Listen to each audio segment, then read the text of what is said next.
하나님 아버지, 오늘은 광복을 주신 하나님께 감사하며 우리 찬양대가 하나님 앞에 찬양을 올려드렸습니다. 이 땅에 해방을 주시고 이 땅에 국권을 허락하여 주시고 자유를 주셔서 이렇게 하나님을 예배할 수 있는 복을 주시니 감사합니다. 우리나라가 늘 주의 은혜 안에, 이 땅의 교회들이 늘 주의 안에 든든히 세워지며 또 하나님의 은혜로 강성하여질 수 있도록 복을 허락하여 주옵소서. 이 시간 말씀 가운데 함께하여 주시고 하나님이 예비하신 풍성한 은혜 주시기를 소원하며 감사하며 사랑 많으신 예수님 이름으로 기도하옵나이다. 아멘. 우리 다시 한번 옆에 있는 분과 인사하겠습니다. 말씀의 은혜 많이 받으세요. 말씀의 은혜 많이 받으세요. 여러분, 성경 안에는 수많은 인물들이 기록되어 있습니다. 그 인물들을 보면 여러 가지 다양한 감정을 느낄 수 있는데, 여러분들은 성경을 읽을 때 이 사람의 인생은 좀 억울하다라고 생각되는 인물들이 있지 않으신가요? 그러면 그 인물 중에 누가 가장 억울한 사람이라고 생각이 되십니까? 여러 사람이 떠오를 수 있지만 저는 가장 먼저 떠오르는 인물이 두 인물이 있는데, 하나는 모세라는 인물이고 하나는 다윗이라는 인물입니다. 제가 봤을 때 이 모세처럼 억울한 인생을 산 사람도 없는 것 같습니다.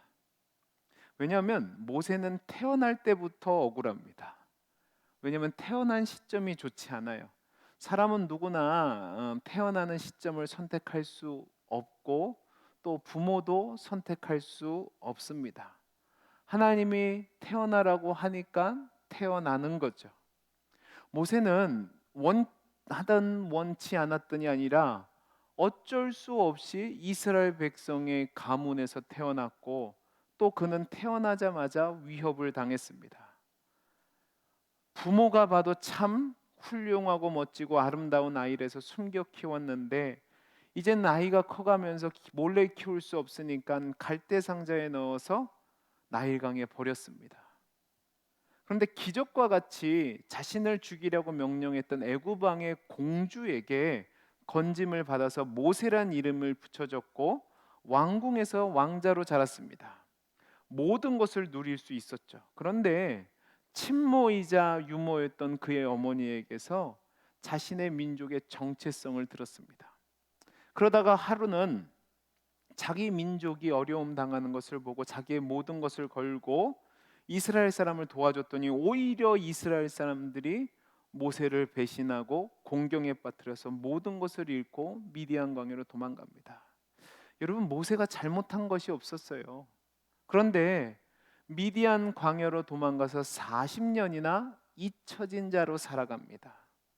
그는 그 잊혀진 인생을 자포자기하면서 살았는데, 제가 왜 자포자기했다라고 얘기하냐면 모세가 미디안 광야에서 낳은 아들의 이름이 게르솜입니다. 그런데 이 게르솜이란 이름의 뜻이 도피했던 장소에서 이방인 또는 나그네가 되었다라는 뜻입니다. 이 말이 뭐냐면 바로의 추격을 피해서 미디안 광야에서 살아가는데 잊혀진 자로 그 땅에서도 나그네로 살아가는 사람이 되었다는 겁니다. 그러니까 모세도 하나님을 잊고 살려고 그랬어요. 제가 왜 잊고 살았다고 말씀을 드리냐면 모세가 하나님의 부름을 받고 예굽으로 돌아가는 가운데 하나님이 갑자기 모세를 죽이려고 합니다. 왜 죽이려고 하냐면 그의 아들들에게 할례를 행하지 않아서 죽이려고 해요. 여러분, 할례는 이스라엘 백성에게 있어서 이스라엘 백성이라는 정체성의 확인이었습니다. 근데 그것조차 안 했다니까요. 이렇게 80년 인생을 살았는데 하나님이 갑자기 찾아오셔서 애굽으로 가서 내 백성을 구하랍니다. 모세는 하나님 앞에 대들었습니다. 하나님, 나 못하겠습니다. 내가 뭘 할 수 있겠습니까? 근데 하나님이 강제로 협박을 해서 모세를 애굽으로 다시 밀어넣습니다. 그리고 모세는 그 이스라엘 백성을 출애굽시키고 40년 동안 지도자로 하는데, 여러분, 이스라엘 백성이 징글징글하게 말을 안 듣습니다. 자, 그러면 잘 보세요. 그 징글징글하게 말을 않는 이스라엘 백성을 40년 동안 잘 인도했다. 여러분, 그러면 그 결과가 어떻게 돼야 되죠? 해피엔딩이 돼야 되면 어떻게 해야 돼요? 가나안 땅에 들어가서 잘 먹고 잘 살았다가 돼야 돼요. 근데 안 그렇습니다. 하나님이 얼마나 이 모세를 야박하게 대하시냐면, 하나님이 모세를 40년 동안 광야 생활 끝나는 그 마지막 무렵이 되는가, 신명기 34장 4절에서 7절 말씀을 보면 눈앞에 가나안 땅을 보이게 하고 죽이십니다. 34장 4절의 후반절을 보면 이렇게 되어 있습니다. 너는 그리로 건너가지 못하리라 하시매라고 되어 있어요. 그런데 이때 모세 상황이 어떻냐? 34장 7절을 보면 모세가 죽을 때 나이가 몇 살이요? 120세예요. 근데 뭐라고 되어 있죠? 그의 눈이 흐리지 아니하였고 기력이 쇠하지 아니하였더라 되어 있어요. 저희가 이번에 성지순례 갔다 왔는데 모세가 죽었던 산에 올라갔거든요. 여러분, 정말로요, 눈앞에 이스라엘의 모든 땅이 다 보입니다. 근데 하나님이 거기서 죽게 하세요. 여러분, 얼마나 원통했을까요? 여러분이라면 어떻게 하시겠습니까? 억울하지 않았을까요? 그럼 하나님이 왜 이렇게 모세를 억울하게 죽였을까? 바로 그가 행한 무리바 사건 때문에 그렇습니다. 이스라엘 백성이 하도 말을 안 듣고 하나님을 원망하고 불평하니까 모세가 참다가 단 한 번입니다. 단 한 번 이스라엘 백성에게 욕을 했어요. 그러니까 하나님이 그걸 가지고요, 너 가나안 땅에 못 들어가 하신 겁니다. 얼마나 기가 차고 억울합니까? 모든 것을 포기하고 조용히 살고 있는 그를 강권해서 불렀으면, 또 하나님이 모세를 뭐라고 인정하냐면 온유함이 가장 뛰어난 사람이라고 인정했어요. 그렇게 인정하셨다면, 또 모세를 하나님의 종이라고 인정받게 하셨다면, 그렇게 고생해서 40년 동안 이스라엘 백성을 이끌었으면 그 한 번 실수 눈 감아 주시면 안 되나요? 그럼 모세가 하나님께 간청했다니까요. 하나님, 저 땅 들어가고 싶다고요. 여러분, 그 정도 되면 들어가게 해주시면 되지 않나요? 근데 오늘 말씀 보면 하나님이 못 들어가게 하세요. 또 다른 억울한 인물이 있는데 그게 바로 다윗입니다. 다윗도, 모세는 온유함이 온 지면에서 뛰어난 사람이라면 다윗은 하나님이 뭐라고 했냐면 하나님 마음에 합한 사람이랍니다. 다윗이 왕이 되고 싶었나요? 반응을 하세요. 다윗이 왕이 되고 싶어 했습니까? 아니면 하나님이 기름 부어서 왕으로 세웠습니까? 하나님이 기름 부어 왕으로 세웠잖아요. 기름 부음 받는 순간부터 다윗은 이제 고생 시작입니다. 그가 우리가 살펴본 것처럼 골리앗을 죽이고 사울이 약신 걸려 고생할 때 그의 치료사로 정말로 영웅과 같이 등장했어요. 그리고 전장에 나가서마다 모든 승리를 이스라엘 백성에게 줬습니다. 사울의 입장에서 보면 충신이고 뛰어난 장군이고 개인적으로 보면 사위입니다. 그러면 잘해줘야 돼요? 잘못해줘야 돼요? 잘해줘야 되죠. 근데 장인이자 주군이었던 사울은요, 시기심에 눈이 멀어서 그를 죽이려고 하는데 하루 이틀이 아니라 한두 해가 아니라 10수년을 그렇게 합니다. 어찌 하다가 왕이 됐어요. 그는 사울처럼 자기 욕심에 눈이 멀어서 이스라엘 백성을 통치한 것이 아니라 하나님 마음에 따라 합한 자로서 하나님을 위해서 열심히 일했어요. 그런데 딱 한 번 실수했습니다. 그 실수가 뭐죠? 우리아의 아내 밧세바를 범하고 자신의 계략을 따르지 않았던 우리아를 죽인 거예요. 여러분, 근데 이 과정이 당시 고대 근동의 왕들이라면 죄라고 이야기할 수 없었던, 누구나도 항하고 있었던 일입니다. 근데 하나님이 이 죄를 범한 다윗에게 찾아오십니다. 선지자 나단을 보내서 찾아오시면서 이 사무엘하 12장 7절에서 14절 말씀을 보면 하나님이 다윗을 심판하시는 내용이 나오는데, 우리 특별히 9절부터 한번 읽어보겠습니다. 우리 9절부터 같이 읽어보겠습니다. 시작. 그런데 그러한데 내가 어찌하여 여호와의 말씀을 업신여기고 나 보기에 악을 행하였느냐. 내가 칼로 햇사람 우리아를 치되 암몬 자손의 칼로 죽이고 그의 아내를 빼앗아 내 아내로 삼았도다. 이게 죄입니다. 자, 이리고 심판을 얘기합니다. 시작. 이제 내가 나를 업신여기고 햇사람 우리아의 아내를 빼앗아 내 아내로 삼았은즉 칼이 내 집에서 영원토록 떠나지 아니하리라 하셨고, 여호와께서 또 이와 같이 이르시되 보라, 내가 너와 내 집에 재앙을 일으키고 내가 내 눈앞에서 내 아내를 빼앗아 내 이웃들에게 주리니 그 사람들이 내 아내들과 더불어 백주에 동침하리라. 너는 은밀하게 행하였으나 나는 온 이스라엘 앞에서 백주의 일을 행하리라 하셨다 하니, 그 다음에 14절이요. 이 일로 말미암아 여호와의 원수가 크게 비방할 거리를 얻게 하셨으니 당신이 낳은 아이가 반드시 죽으리이다 하고. 여러분, 하나님이 얼마나 다윗을 박하게 대하십니까? 하나님이 다윗에게 뭐라고 하냐면, 너는 나를 업신여겼고 하나님 보시기에 앙을 행했다고 얘기하면서 다윗에게 벌을 내리시는데, 밧세바에게 낳은 아이는 죽이고 평생 그의 집안에 재앙을 일으키고 눈앞에서 아내를 빼앗겨 백주 대낮에 아내가 강간을 당하게 하고 또 네가 은밀히 행한 것을 모든 사람이 알게 하겠다고 합니다. 여러분, 너무하지 않으신가요? 실제로 다윗의 삶을 보면 이 사건 이후에 그의 모든 인생은 혼돈과 혼란과 괴로움과 어려움으로 점철된 인생을 삽니다. 어찌 보면 너무 억울하죠.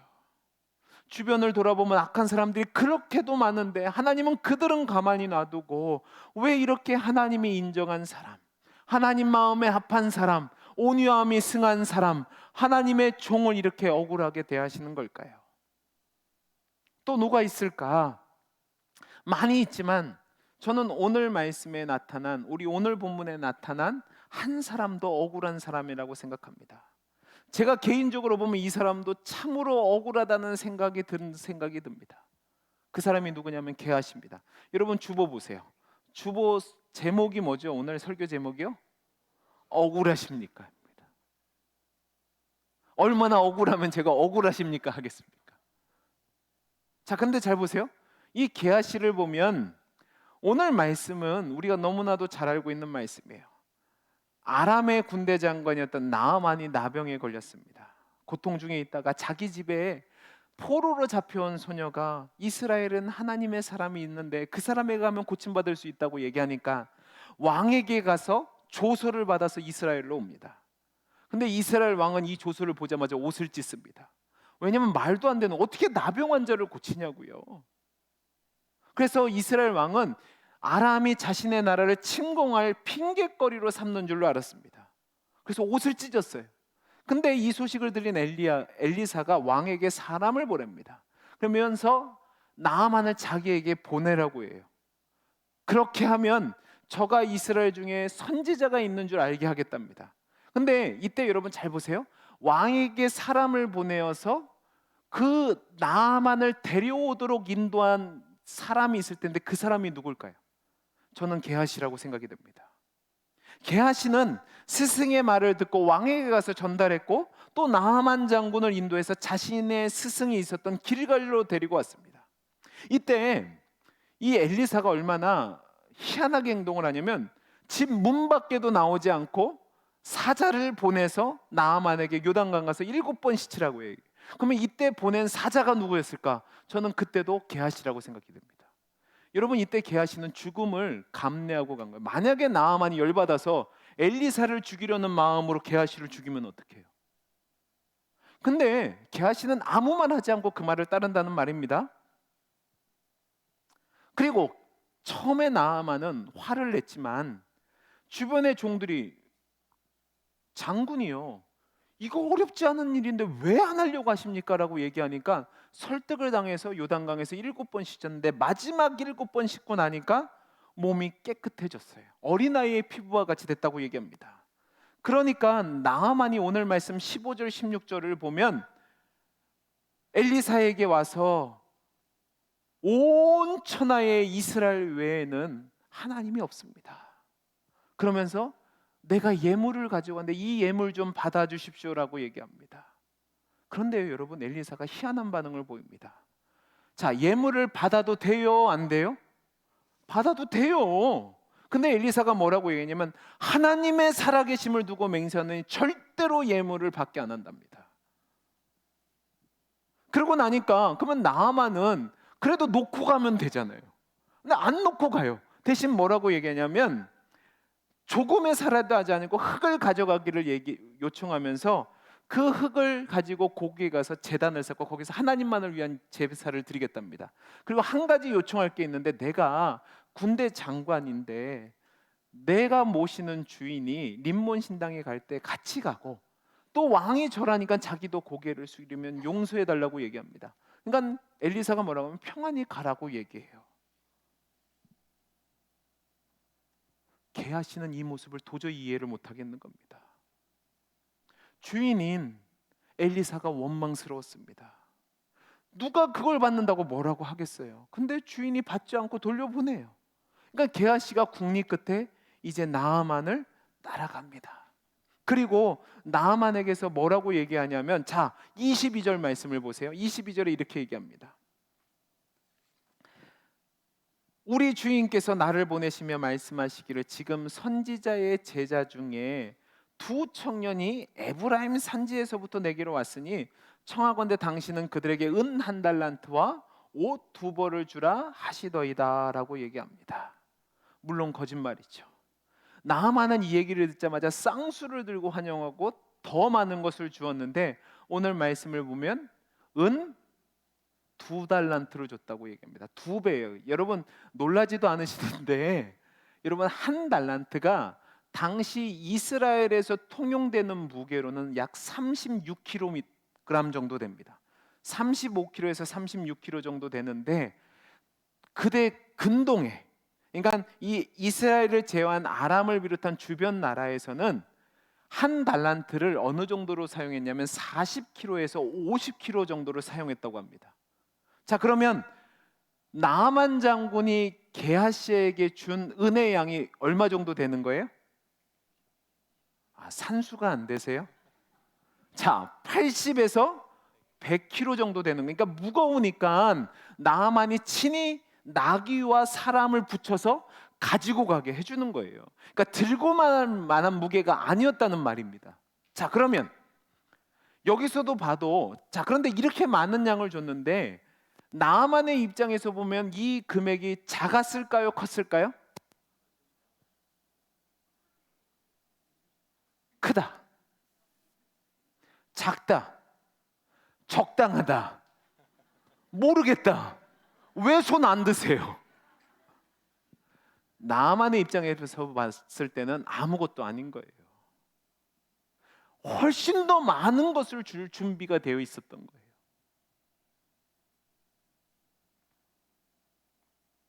그것을 가지고 왔어요. 게하시는 몰래 숨겨두고 다시 엘리사 앞으로 갑니다. 근데 엘리사가 묻습니다. 게하시야, 너 어디 갔다 왔냐? 게하시가 아무 데도 안 갔는데요? 라고 대답을 합니다. 그러자 어떤 일이 일어나냐면 오늘 말씀 26절, 27절의 일이 일어납니다. 우리 같이 한번 읽어보죠. 시작. 엘리사가 이르되 한 사람이 수레에서 내려 너를 맞이할 때에 내 마음이 함께 가지 아니하였느냐? 지금이 어찌 은을 받으며 옷을 받으며 감람원이나 포도원이나 양이나 소나 남종이나 여종을 받을 때이냐? 그러므로 나아만의 나병이 내게 들어 내 자손에게 미쳐 영원토록 이르리라 하니 게하시가 그 앞에서 물러나오매 나병이 발하여 눈같이 되었더라. 여러분, 지금 엘리사가 게하시에게 뭐라고 얘기합니까? 지금이 어찌 은이나 오인이나 전답이나 양이나 소나 받을 때냐? 게하시를 책망합니다. 그러면서 게하시를 저주하는데 그 저주가 끝나자마자 게하시에게 나병이 임합니다. 그런데 여기 보시면 이 저주가 얼마나 무섭냐면 게하시뿐만 아니라 그의 자손에게까지 영원히 미칠 저주라고 얘기합니다. 이것을 보고 여러분들은 쉽게 게하시가 거짓말했으니까 물질에 욕심을 냈으니까 당연히 받을 형벌이라고 생각할 수 있지만 그것을 쉽게 생각하시면 안 됩니다. 여러분, 게하시의 입장에서 보면 너무나도 억울하고 이해할 수 없는 형벌일 수 있습니다. 게하시는 이 일이 일어나기까지 엘리야 선지자의 사환으로 일하는 사람이었습니다. 자신이 할 수 있는 모든 충성을 다해서 일을 했을 거란 말입니다. 그리고 엘리사와도 긴밀한 관계를 가졌을 거예요. 엘리사가 엘리야에게 있어서 귀중한 종이었던 것처럼 아마 엘리사에게 있어서 이 게하시도 귀중한 종이었을 겁니다. 그리고 엘리사도 이 게하시를 인정했어요. 그래서 자신이 심부름을 보낼 때마다 많은 밑에 있는 사람들이 있었겠지만 특별히 게하시를 보냈다고요. 나아만을 불러 요청할 때도 이 게하시를 보냈을 것이고, 오늘 말씀에 나오지 않지만 수넴 여인의 아들을 고칠 때에 지팡이를 가라고 특별한 명령을 준 것도 게하시였습니다. 그런데도 이 게하시가 단 한 번 거짓말했어요. 속였어요. 그런데 엘리사는 나병에 걸리게 했을 뿐만 아니라 그의 자손들에게까지 저주를 선언합니다. 물론 게하시가 거짓말해서 나아만에게 나아가서 은 2벌과 2달란트 받은 거 잘못된 거 맞습니다. 그리고 처음에 2달란트 달라고 하지 않았어요. 1달란트만 달라고 했어요. 그렇다고 해서 자신을 사랑하고 충성스럽게 섬긴 수제자를 이렇게 나병에 걸리게 해도 된 걸까요? 그거 한번 생각해 보죠. 여러분, 왜 게하시가 이렇게 거짓말을 해서 나아만에게 제문을 받아온 걸까? 오늘 말씀을 통해서 보면 게하시가 자신만을 위해서 그렇게 한 것 같지는 않습니다. 당시 엘리사 밑에는 수많은 선지 생도들이 있었습니다. 여러분, 이들이 얼마나 배고프고 힘들게 살았는지는 우리는 성경을 통해서 잘 알고 있습니다. 왜냐하면 이때 당시 엘리사가 활동할 당시 북왕조 이스라엘은 우상 숭배가 가득했다는 말입니다. 그 우상 숭배가 가득한 땅에 하나님을 섬기고 하나님을 일하려고 하는 사람들에게 여러분 유리했겠습니까? 불리했겠습니까? 불리했겠죠. 그러니까 당연히 어려운 삶을 살 수밖에 없었어요. 그런 상황에서 나아만이 예물을 준다고 할 때 선생이 그걸 받아서 그것을 선지 생도들에게 나눠주면 여러분 훨씬 더 삶이 조금은 편안해지지 않았을까요?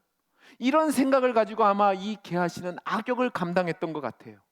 왜 그것이라고 제가 얘기하냐면, 그가 나아만에 대해서 한 말을 보시면 우리 선생님이 에브라임에서 온 수련생들을 위해서 필요한 옷 2벌과 은 1달란트가 필요합니다라고 얘기했단 말입니다. 이 얘기는 거짓된 얘기가 아니라 아마 엘리사 밑으로 많은 수련생도가 있었을 거예요. 그 사람들을 도와보려고 이렇게 한 거일 수도 있어요. 그리고 잘 보세요. 만약에 그게 자신만을 위했다면 그 은 2달란트와 옷 받은 걸 가지고 자기 집에 오지 않고 도망가지 않았을까요? 근데 그걸 두고 다시 엘리야에게 수종들기 위해서 나왔어요. 그러면 엘리사 마음속에서는 얼마는 자기가 갖지만 이걸 가지고 수련생들을 위해서 사용할 마음이 있었다라고 보셔야 됩니다. 그런데도 엘리사는요, 자신을 위해서 지금까지 충성되게 헌신한 게하스에게 아무것도 물어보지 않고 너 왜 그거 가져왔니? 라고 물어보지도 않고 변명할 기회도 주지 않고요, 저주받은 자가 되게 했습니다. 여러분이라면 어떻게 하시겠습니까? 저 같으면 너무나도 원통하고 분해했을 것 같습니다. 아무리 살펴봐도 게하시가 이런 저주를 받을 만큼 큰 잘못을 한 것처럼 보이지 않기 때문에 그렇습니다. 여러분 잘 보세요. 하나님의 일을 하다가 거짓말하긴 했지만 조금의 사례를 받았다고 이렇게 저주받아서 나병에 걸린다면 저는 어떻게 돼야 되죠? 저도 나병에 걸려야 되나요? 그 지금 여러분 많은 선교 단체들이 있잖아요. 그 단체들은 어떻게 하죠? 자, 그러면 괜찮다고 쳐요. 그러면 하나님의 이름을 대가로 기도 좀 해주고 돈을 요구하는 기도원이나 소위 영빨 있는 분들은 어떻게 돼야 되죠? 여러분 그분들 잘 먹고 잘 삽니다. 왜 이렇게 이상한 사람들은 잘 먹고 잘 사는데 왜 게하시만 이렇게 어려운 일을 당하고 모세만 이렇게 어려운 일을 당하고 다윗만 이렇게 어려운 일을 당해야 되죠? 하나님이 좀 너무하신 것 같지 않으십니까? 왜 하나님은 이들을 이렇게 대한 걸까? 오늘 말씀에 그 해답이 있습니다. 엘리사가 나아만 장군에게 알려주려고 한 아주 중요한 하나님 나라의 가치가 있습니다. 그 가치는 이 세상의 가치가 아니라 하나님 나라의 가치인데 그것을 지금 게하시가 망쳐버렸다고. 그러면 그 가치가 뭐냐? 아람 나라에서는 결코 경험할 수 없는 삶의 원리, 그러나 하나님이 통치하는 이스라엘에는 있는 원리인데 그것은 뭐냐면 계산되지 않는 하나님의 값없는 은혜입니다. 지금 엘리사는 하나님의 값없는 은혜를 나아만 장군에게 알려주기를 원했는데 게하시가 그것을 망친 겁니다. 다윗도 그렇고 모세도 그렇고 바로 이 부분에서 실수를 한 겁니다. 여러분, 모세가 화난 이유가 뭐죠? 백성들이 말을 안 들어서 그런 겁니다. 그러나 그럼에도 불구하고 자식으로 생각하시는 하나님의 값없는 은혜를 모세가 가리운 겁니다. 다윗의 범죄도 마찬가지입니다. 그가 하나님의 대리자로 이스라엘 백성을 통치하면서 하나님의 값없는 은혜를 나타내야 했는데 세상의 군왕처럼 군림함으로 말미암아 그 하나님의 은혜를 가리운 겁니다. 게하시도 마찬가지죠. 하나님의 은혜는 값없이 주는 거예요. 무엇을 해서 얻어지는 게 아니란 말입니다. 이게 하나님 나라의 원리인데 지금 이 세 사람 모두가 그 부분에서 실패한 거예요. 여러분, 은혜는 대가가 있으면 은혜가 아닙니다. 게하시는 하나님의 값없는 은혜가 나타나는 그 순간 나아만 장군에게 대가를 요구함으로 말미암아 하나님을 이방의 다른 신들과 마찬가지 신으로 낮춰버렸습니다. 자신의 조그만 이익을 위해서 하나님의 값없는 그 큰 은혜를 대가를 위해 능력을 발휘하는 저급한 신으로 만들어버렸단 말입니다. 그래서 저주를 받은 거예요. 여러분, 기독교의 가장 큰 진리는 무엇이냐면 값없는 은혜입니다. 아멘이십니까? 자, 이사야서 55장 1절에서 3절 말씀을 읽어보겠습니다. 시작. 오라 너희 모든 목마른 자들아 물로 나오라. 돈 얻는 자도 오라. 너희는 와서 사 먹되 돈 없이 값없이 와서 포도주와 젖을 사라. 너희가 어찌하여 양식이 아닌 것을 위하여 은을 달아주며 배부르게 하지 못할 것을 위하여 수고하느냐.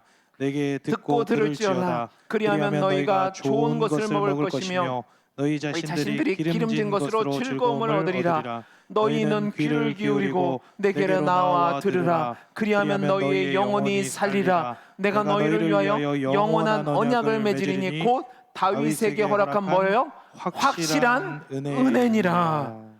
하나님이 이스라엘 백성에게 뭐라고 얘기합니까? 목마른 자들아 나오라고 얘기합니다. 돈 없는 자도 와서 사 먹으라고 얘기합니다. 그런데 어떻게 해요? 값없이 돈 없이 와서 사 먹으랍니다.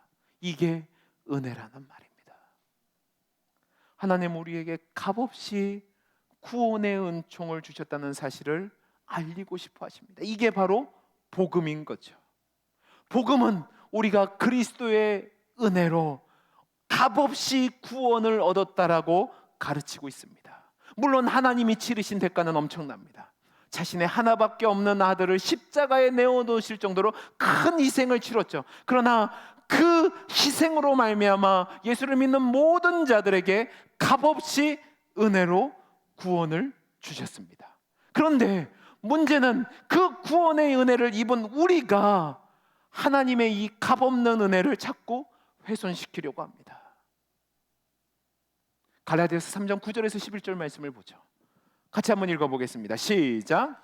그러므로 믿음으로 말미암은 자는 믿음이 있는 아브라함께 복음을 받았느니라. 물은 율법 행위에 속한 자들은 저주 아래 있나니 기록된 바 누구든지 율법책에 기록된 대로 모든 일을 항상 행하지 아니하는 자는 저주 아래 있는 자라 하였습니다. 또 하나님 앞에서 아무도 율법으로 말미암아 의롭게 되지 못할 것이 분명하니 이는 의인은 믿음으로 살리라 하였습니다. 여러분, 사도 바울이 이 본문을 쓴 이유는 갈라디아 교회 안에 율법주의자들이 들어와서 거짓 가르침을 했기 때문에 그렇습니다. 그들은 뭐라고 얘기하냐면 구원의 은혜를 받았다면 율법을 지켜야 된다는 거예요. 사도 바울은 그게 아니라는 겁니다. 율법을 행해서 구원을 얻은 것이 아니라고요. 하나님의 값없는 은혜는 무엇을 행해서가 아니라 믿음으로 말미암아 그 은혜를 받는 거예요.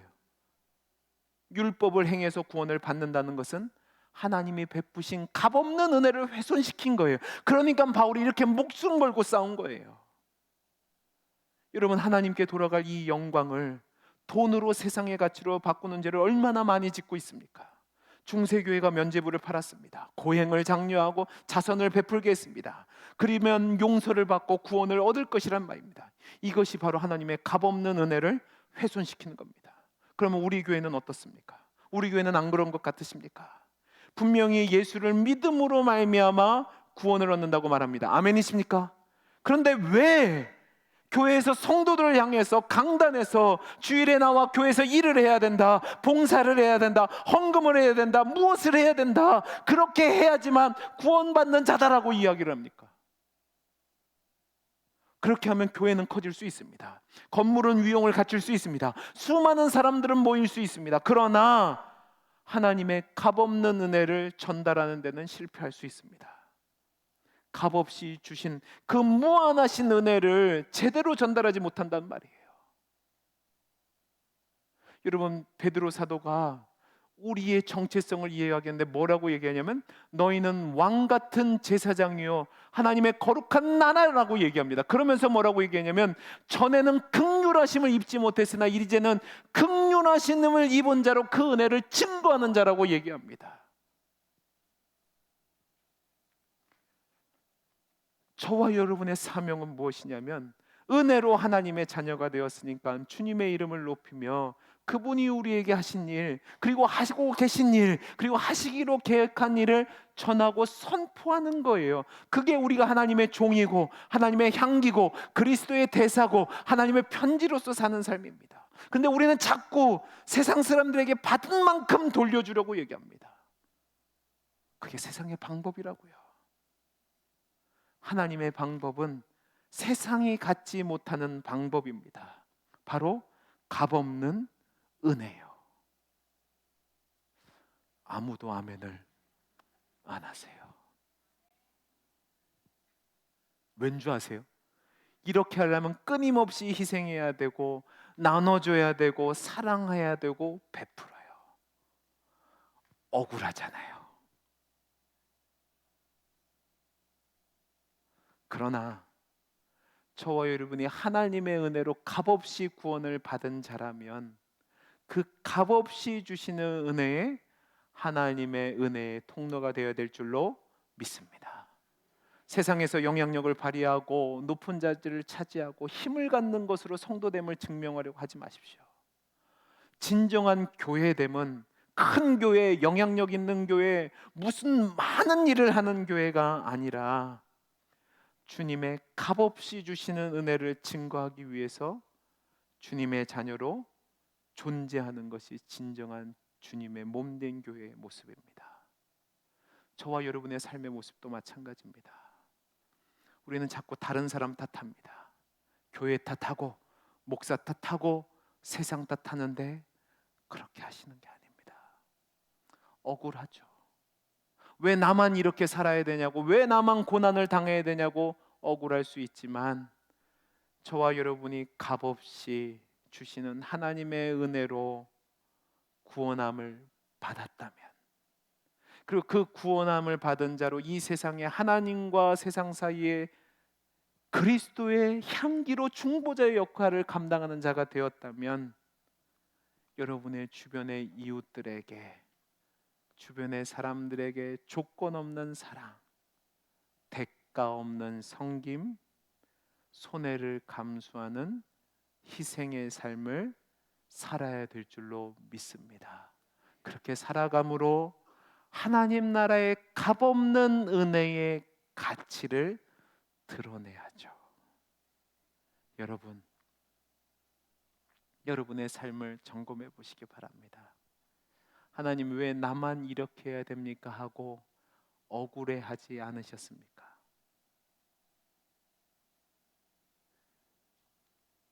저와 여러분이 하나님의 그 값없는 은혜로 말미암아 하나님의 자녀가 되었다면 희생하고 나눠주고 참고 베푸는 훌륭한 사람, 멋있는 사람, 아량 있는 사람이 되어야 되지 않을까요?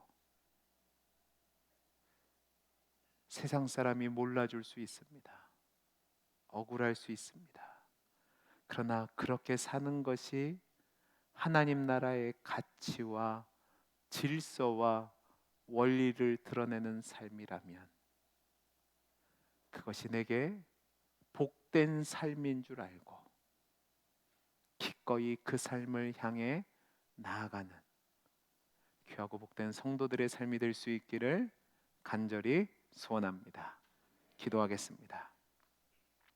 하나님 아버지, 값없는 은혜를 입은 자로서 우리 주변의 사람들에게 값없는 그 은혜를 나눠주는 축복의 통로가 되게 해 주옵소서.